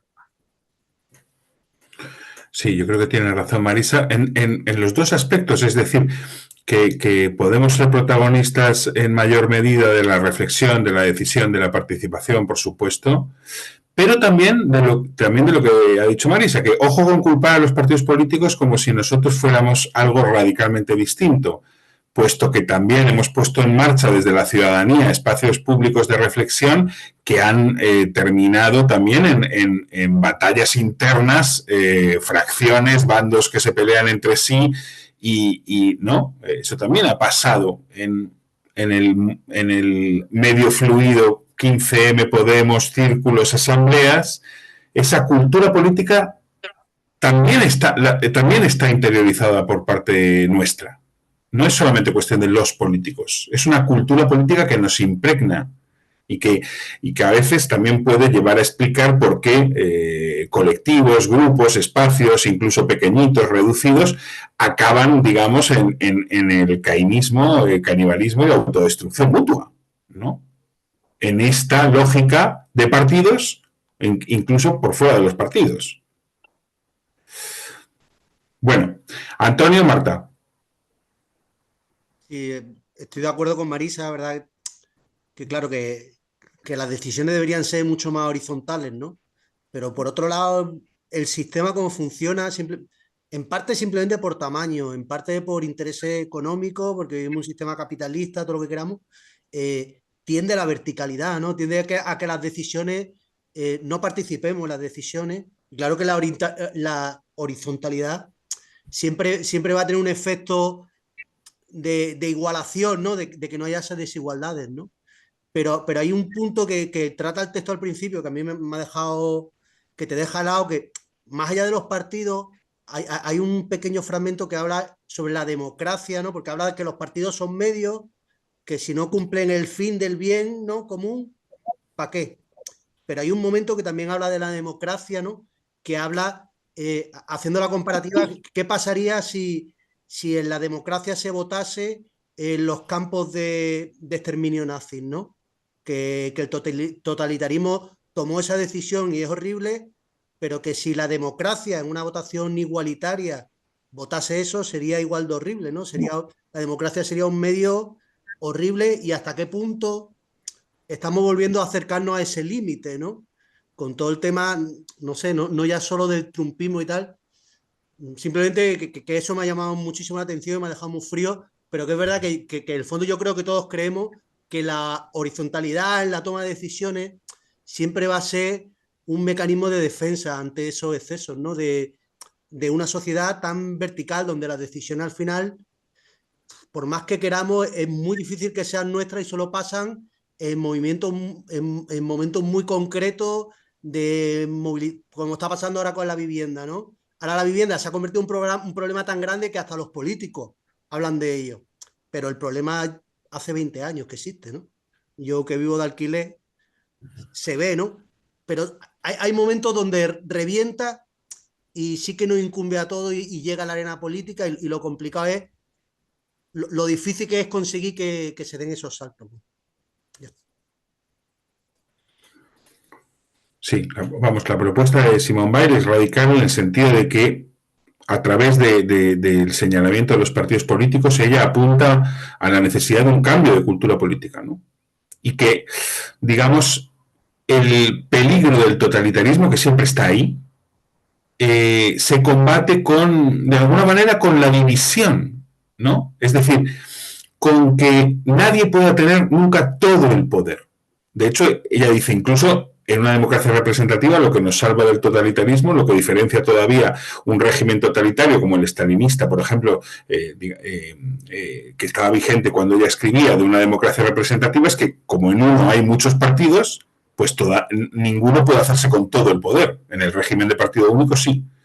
Entonces ella está apostando por una división, por una multiplicación de las diferencias, que son la multiplicación de las diferencias que se acicatean, que chocan, que se limitan, los que impiden que una posición se haga con todo el poder, ¿no? Entonces, esto también conllevaría, yo creo, una valoración positiva del conflicto, ¿no? Del conflicto político, que hoy en democracia se le tiene muchísimo miedo al conflicto, ¿no? A que haya un conflicto planteado en la calle, por ejemplo, ¿no? Se ve como una desestabilización, se promueven siempre estos valores que se dicen de la transición, del consenso, de la armonía, del acuerdo. Ojo, ¿y el conflicto qué? No estamos de acuerdo. Somos muchos diferentes, no estamos de acuerdo. La cuestión es que para Simone Weil hay una diferencia entre el conflicto y la guerra. La guerra es por exterminar al otro. El conflicto reconoce al otro. Entonces deberíamos educarnos más en el conflicto que en la guerra, ¿no? Y con respecto a la palabra, hay también conflicto entre nosotros. No estamos de acuerdo. Pero eso no quiere decir, digamos, que vayamos a eliminar al diferente, que uno tenga toda la razón y otro nada. Pero hay conflicto digamos, que es la discusión, el debate. Y eso es bueno para Simone Weil, porque el poder, en vez de ser totalitario y único, se divide. Y esa división del poder es lo que impide el auge del totalitarismo. El totalitarismo, su nombre lo indica, es una pretensión de totalidad, del todo. Una posición se hace con todo. Sin embargo, si hay una multiplicidad de poderes, una multiplicidad de posiciones, una multiplicidad de grupos, una multiplicidad de argumentos, una multiplicidad de razones, la pretensión a la totalidad queda limitada siempre por otra fuerza, ¿no? Ella es muy maquiaveliana, lee mucho Maquiavelo y dice, bueno, la única posibilidad de que no haya un príncipe que se haga con todo el poder es que haya otra fuerza que le limita. No confiar en la bondad del ser humano, sino que haya un equilibrio de fuerzas. Entonces, ahí está también la ciudadanía haciendo su contrafuerza contra el poder de los políticos, ¿no? Tiene que haber una multiplicidad de fuerzas, como tiene que haber una multiplicidad de argumentos, para que no haya una sola que arrastre que acumule todo el poder. Hay que evitar toda acumulación del poder. Estar siempre por la distribución, por la rotación, por la proliferación, por la diferencia, por la división. Evitar los fenómenos de concentración de poder, de acumulación de poder. Uno solo lo tiene todo. No, que tengamos todos un poco. Y ahí, en esos espacios públicos, bueno, hay un equilibrio. Esas fuerzas se equilibran. Y hay algo siempre vivo, siempre dinámico, siempre en conflicto, pero no una cosa rígida en la que uno siempre tiene todo el poder, ¿no? Marta Rosa. A ver, retomando el comentario de Ana, de cómo al final estamos totalmente atravesadas también por la propia sociedad en la que vivimos y nos realizamos como sujetas, es que es tal cual así.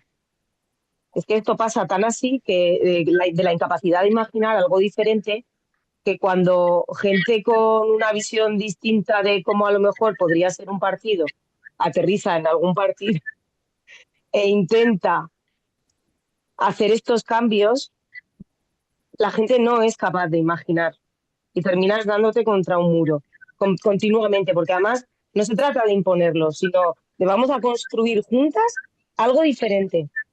No son capaces de verlo. O sea, esto pasa constatadamente, esto pasa.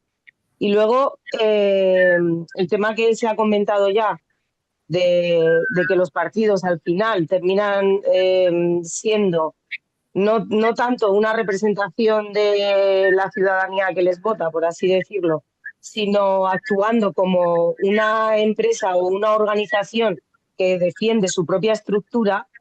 Esto también pasa así, de tal manera que termina habiendo una total incoherencia en cómo la organización se desarrolla hacia adentro con lo que defiende hacia afuera para el colectivo del Estado. No sé si me explico. ¿Me explico? ¿Sí? Quiere decir, están defendiendo, pues esto, ¿no? pues que haya una verdadera meritocracia, que haya diversidad, que estas cuestiones, por ejemplo, que sin embargo luego a la interna, en lo que es la propia organización, no se aplican. Claro. Son no tienen absolutamente nada que ver. O sea, al final terminan reproduciendo el mismo sistema que critican.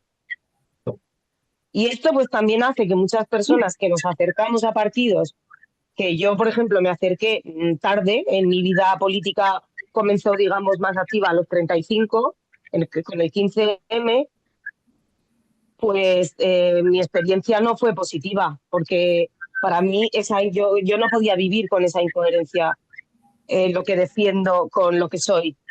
Mi cabeza no lo asumía y entonces al final pues he terminado saliendo, ¿vale?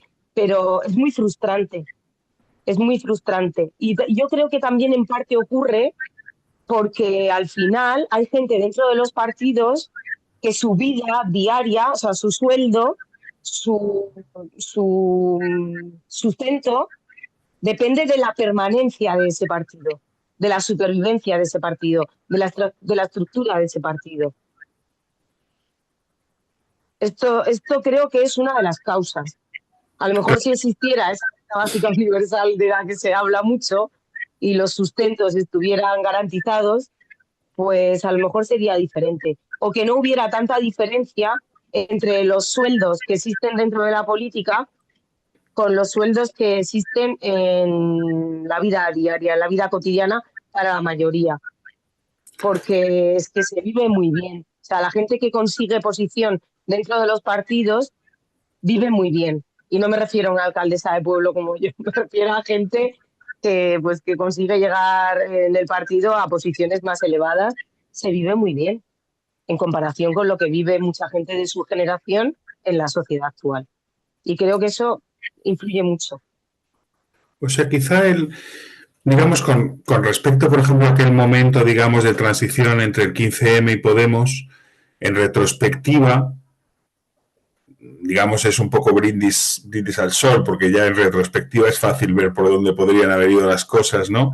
Pero igual, como los partidos políticos, me temo que en contra del consejo de Simone Weil van a durar todavía un tiempito, sí que lo que podríamos pensar desde la ciudadanía es, digamos, mantener una sociedad civil, ciudadanía, como le queramos llamar, que pueda limitar el poder de los partidos y abrir otros espacios de deliberación, de encuentro, de pensamiento. Porque claro, lo que fue, digamos, problemático fue el paso del 15M a los partidos, ¿no? Sin negar que, bueno, yo por ejemplo, pues también creía y quería que hubiera partidos distintos que promovieran políticas distintas dentro de lo instituido. Yo también quería esto. Pero lo que yo veía con mayor aprensión y temor es que toda la gente que estaba participando en espacios de democracia tipo Simone Weil, digamos, este medio fluido, pasara a los partidos. Porque la lógica de los partidos es una trituradora de carne. Entonces, bueno, y eso ha pasado, ¿no? Ha sido unos años en los cuales se ha quemado una cantidad de gente, pues el caso de Blanca es uno entre 1 millón de biografías y de vidas marcadas porque hay una imposibilidad del debate, de la crítica, de la construcción, del pensamiento, de la disidencia, de la diferencia, ¿no? Entonces, bueno, como es difícil cambiar a los partidos desde dentro, y se ha visto incluso con los nuevos partidos de la nueva política, mantener en una fuera vital, un tejido ciudadano vital que pueda limitar a los partidos, que pueda salir a la calle, protestar por ciertas cosas, poner límites, impedir que ocurran determinadas cosas, ¿no? Entonces, no será la democracia de Simone Weil porque seguirá habiendo partidos políticos, pero habrá un contrapoder ciudadano capaz de limitar el poder de los partidos y de abrir espacios de otra participación más interesante en términos weilianos, ¿no? En el sentido de que sea posible pensar, construir, decidir, ¿no? Yo creo que esto sería un poco más realista en el sentido de que los partidos políticos siguen ahí, porque me parece que van a seguir ahí durante un tiempo, no nos vamos a desembarazar de ellos, pero habría un contrapoder exterior que lograría limitarlos y abrir espacios de otra experiencia de lo político, ¿no? Bueno, Rosa, Ana, y si no hay más, ¿os parece? Por ahí podemos ir finalizando. Rosa. Sí, no, yo quería decir una cuestión. Vamos a ver, yo creo que hay una cierta contradicción en lo que plantea Simone Veil. Por un lado, evidentemente, bueno, y sí coincido con ella en el sentido de que, bueno, cuando hay un partido que es el que tiene todo, pues al final, es decir, hay un único partido, porque todos los partidos son totalitarios per se, internamente, por todo lo que habéis comentado y lo que yo coincido, bueno, yo ya me he salido de 2 o 3, o sea que, en fin, el último Podemos también. A lo que voy, y por los mismos temas, porque no se permite la disidencia, porque no se podían hacer las cosas de otro modo, porque siempre era, digamos, pues la imposición ideológica de la línea, digamos, oficial. Es decir, el debate era cero.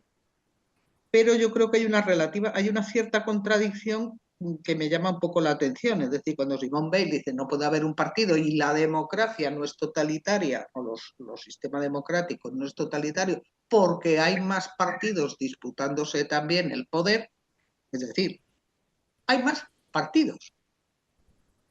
Por un lado está admitiendo la necesidad de una diversidad de partidos que disputen ese poder, porque si no, de algún modo quedaría un único partido que sería el totalitario. Es decir, que ahí juega un poco con una cierta contradicción, aunque luego hable de la organización fluida. La organización fluida, yo vuelvo un poco a lo que hablé al principio, hablando de para mí la ILT esa quiero decir, cuando el asociacionismo, la participación ciudadana, tiene un medio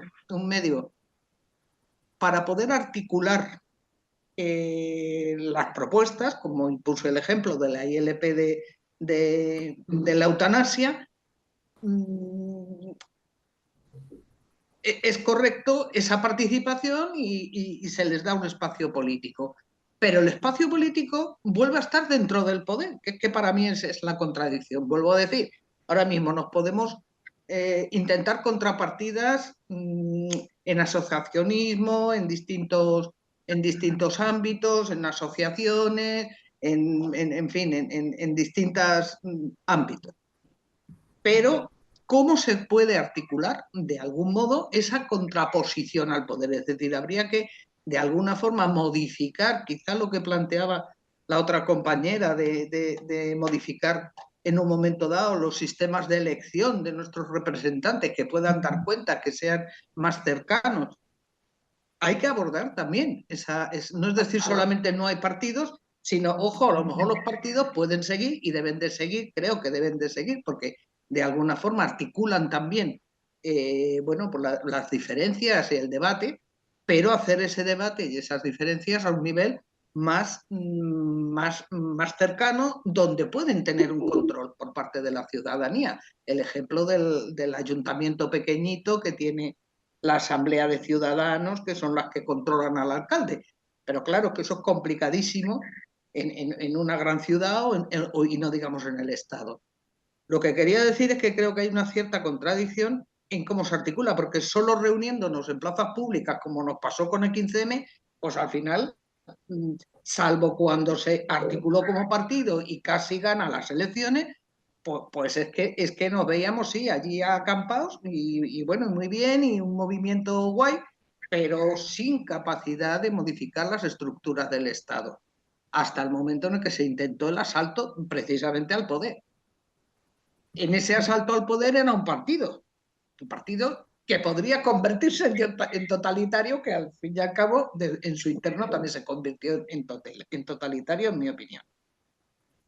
Entonces, bueno, jugamos aquí con unos elementos un poco contradictorios. Por un lado, es necesario que estén esa división de partidos para que, digamos, se hagan un contrapoder unos con otros y evitar un único partido, pero por otro lado, necesitamos que esos partidos cambien y la única forma de cambiarlos es que no existan. Entonces, bueno, me parece una contradicción pues muy interesante, ¿no? Para darle vueltas. Me parece que sí, que puede ser que Simone Weil nos invite digamos, a practicar la contradicción, ¿no? Porque si hay contradicción, no hay una sola cosa que se apodere de todo el poder. Por lo menos hay una división y algo interesante en lucha. Nosotros mismos, ¿no? Si nosotros mismos estamos en contradicción con nosotros mismos, pues no tenemos una sola posición. Hay varias voces en discordia, ¿no?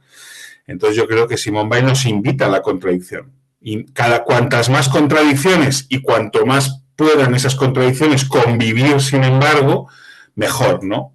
Mejor, digamos, que haya diferencia, y diferencia que a veces entra en choque, contradicción, ¿no? Entonces, si hay varios partidos en vez de uno, mejor. Si esos partidos están a su vez divididos y toleran la diferencia y son democráticos a la interna, mejor. Si además de los partidos hay una ciudadanía activa, mejor. Si esa ciudadanía a su vez permite también la diferencia, la proliferación, la división, la singularidad, mejor. Es decir, cuantas más diferencias, mejor.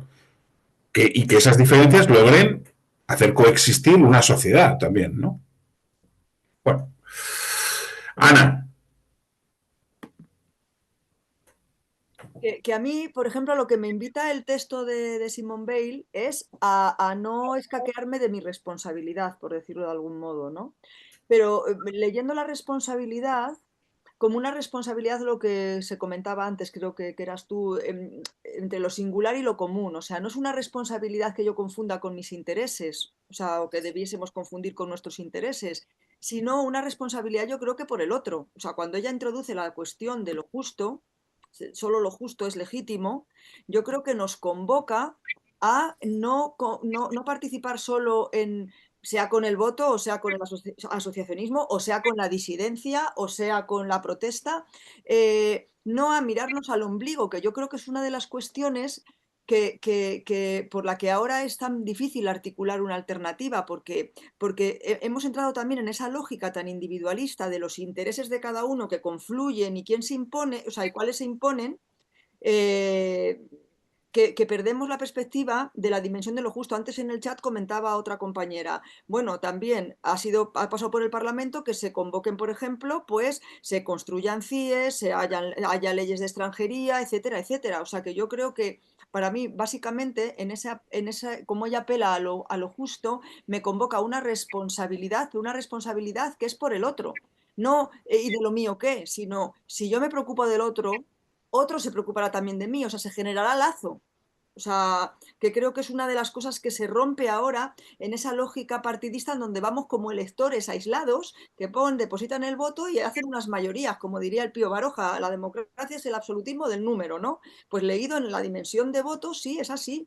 Sin embargo, si nos convoca una responsabilidad y por lo tanto yo creo que ella sale de esa perspectiva de solo culpa a los partidos, no, quitemos los partidos, apelamos a lo que podamos hacer cada uno en colectividad, me parece a mí, o sea, tal y como yo lo he leído, el texto, o lo que me ha resultado sugerente del mismo. Sí, totalmente. Toda la obra de Simone Weil es esta reivindicación al mismo tiempo de lo singular y de lo común.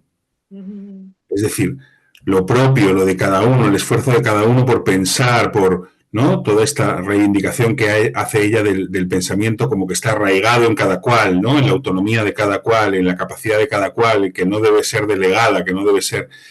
Pero ella, nunca para ella eso recae en un individualismo, en una encapsulización, en un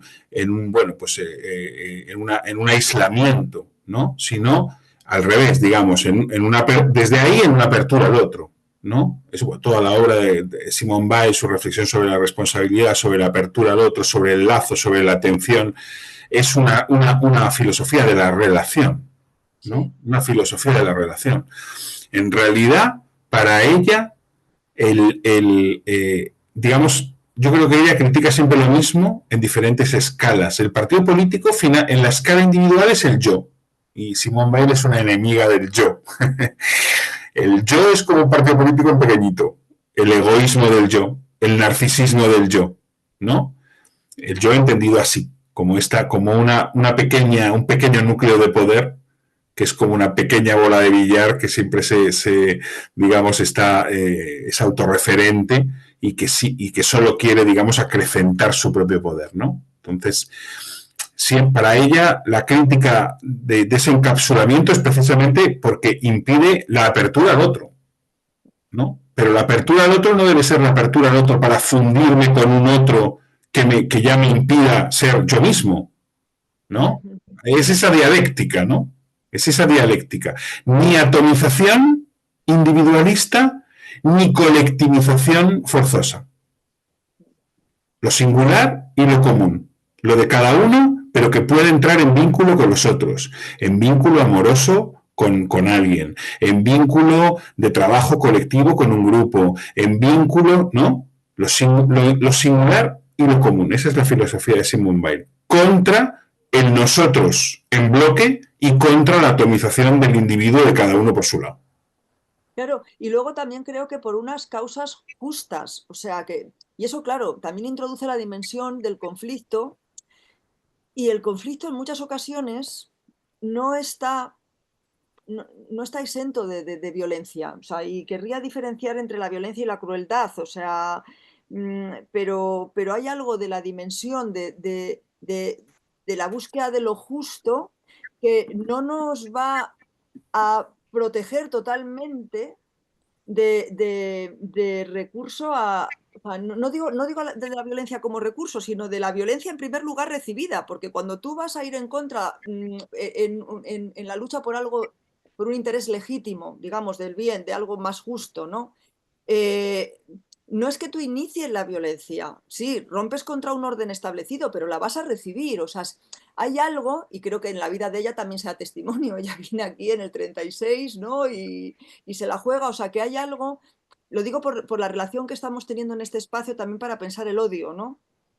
O sea, que es otra cuestión bueno, que dice, se puede, o sea, la violencia es solo odio, o sea, queda totalmente recubierto, no, hay una dimensión de la lucha o de la confrontación que no necesariamente es odio, pero que cuando pretendes traer algo de lo justo, pues se va a recibir violencia y en esa fuerza que intenta modificar lo establecido también hay algo de ese orden. No sé, lo decía por introducir así cosas complejas y cuestiones más éticas, ¿no?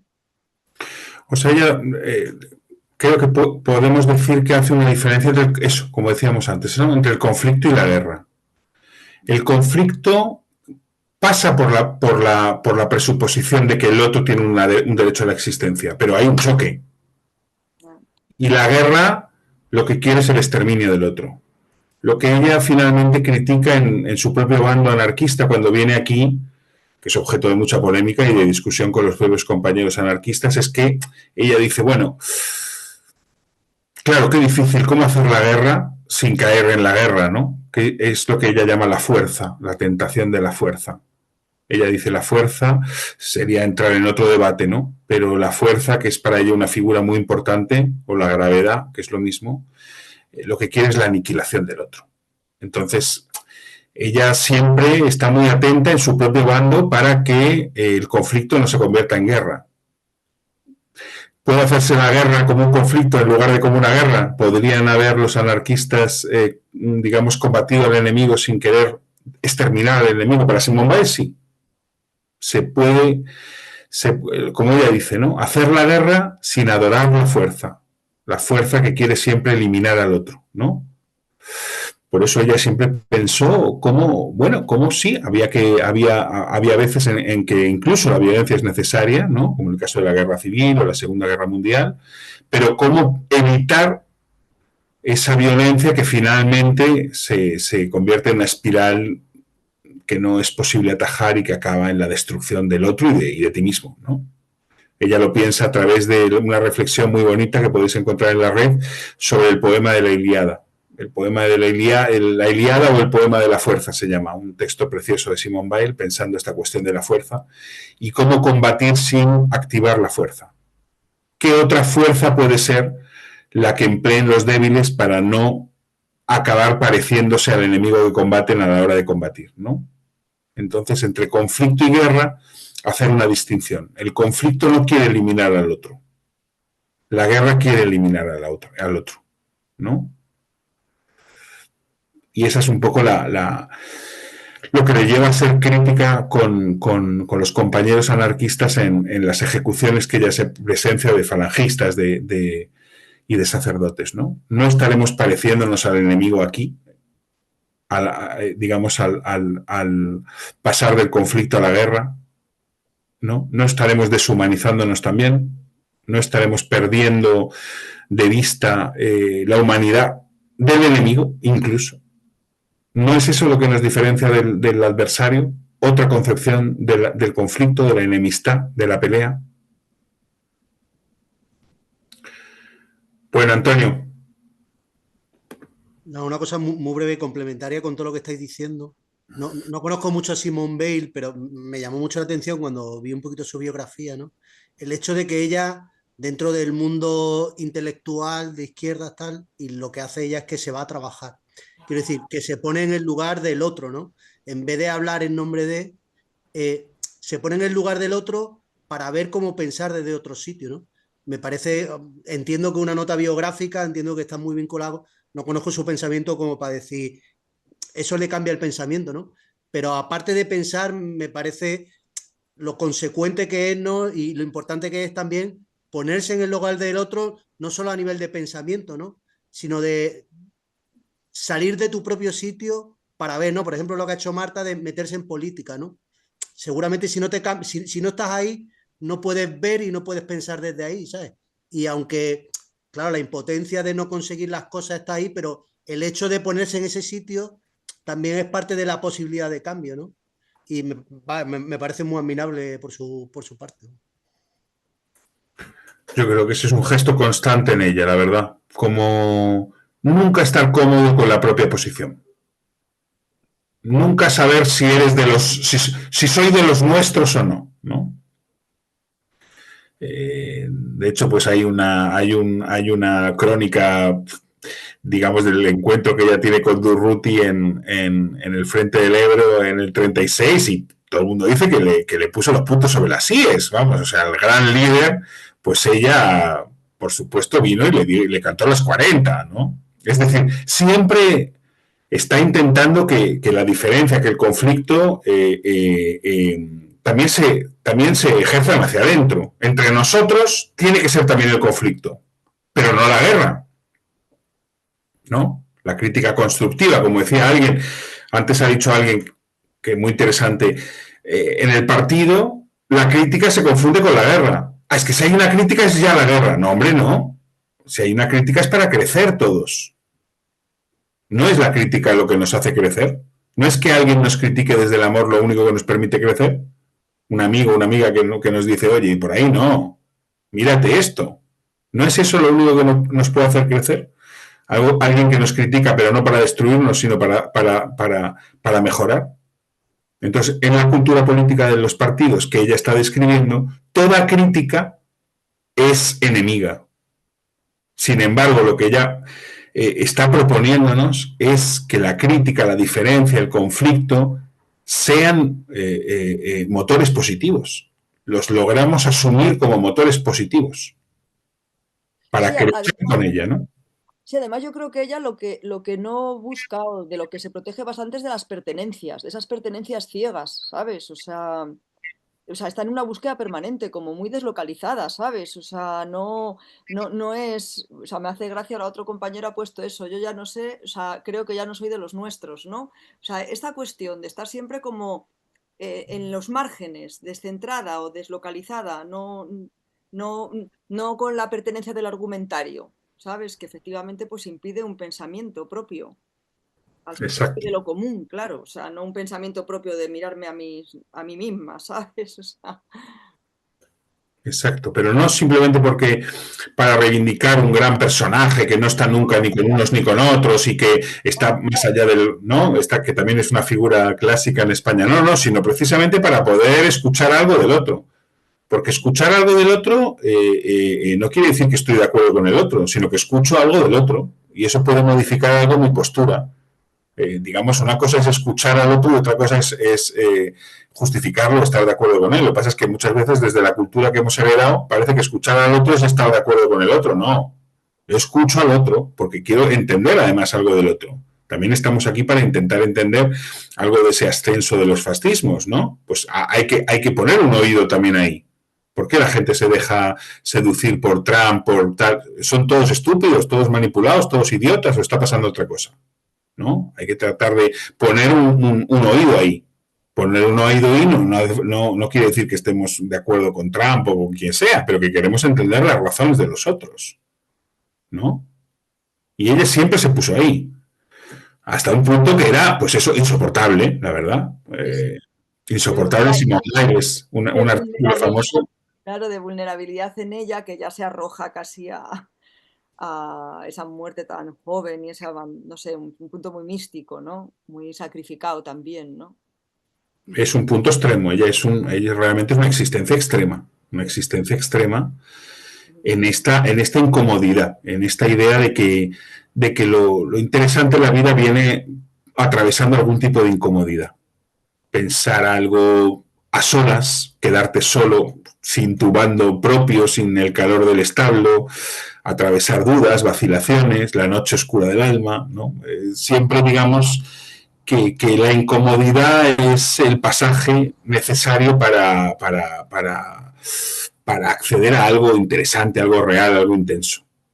Que mantenernos en lo gregario, que finalmente la política de los partidos políticos, lo que está criticando Simone Weil es su gregarismo. Todos a una, todos con todos debajo del líder, todos contra todos esto, todos. Es el gregarismo lo que está criticando Simone Weil, ¿no? Entonces, contra el gregarismo, una nueva articulación de lo personal y lo colectivo. Porque lo gregario ni es personal ni es colectivo, ¿no? Es un bloque por un lado y por otro lado la anulación del sujeto. Entonces, contra el gregarismo, otra manera de articular lo de cada uno y lo de los demás, ¿no? Lo íntimo y lo común.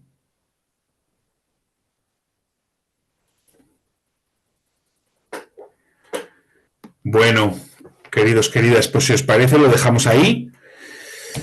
Y nada, pues a ver si nos invitan los amigos de Contexto a otra y podemos proponer también durante 3 días pues pensar en torno a textos, escuchar voces como lo de Hannah Arendt o lo de Simone Weil sin tener que llegar a ninguna conclusión, sin tener que acabar con nuestras propias diferencias, ¿no? Sino simplemente por el gusto de pensar algo, ¿no? Hasta intentar profundizar un poco en algo sin tener que llegar a nada, pero habiendo podido pensar algo, ¿no? Así que bueno, pues un gusto y nada, seguimos en algo que nuestro medio preferido nuestro medio fluido preferido de Contexto seguro que nos propone para más adelante. Claro. Muy bien, muchas gracias. Venga, Venga. muchas gracias. Gracias. Gracias. Muchas gracias. Hasta luego.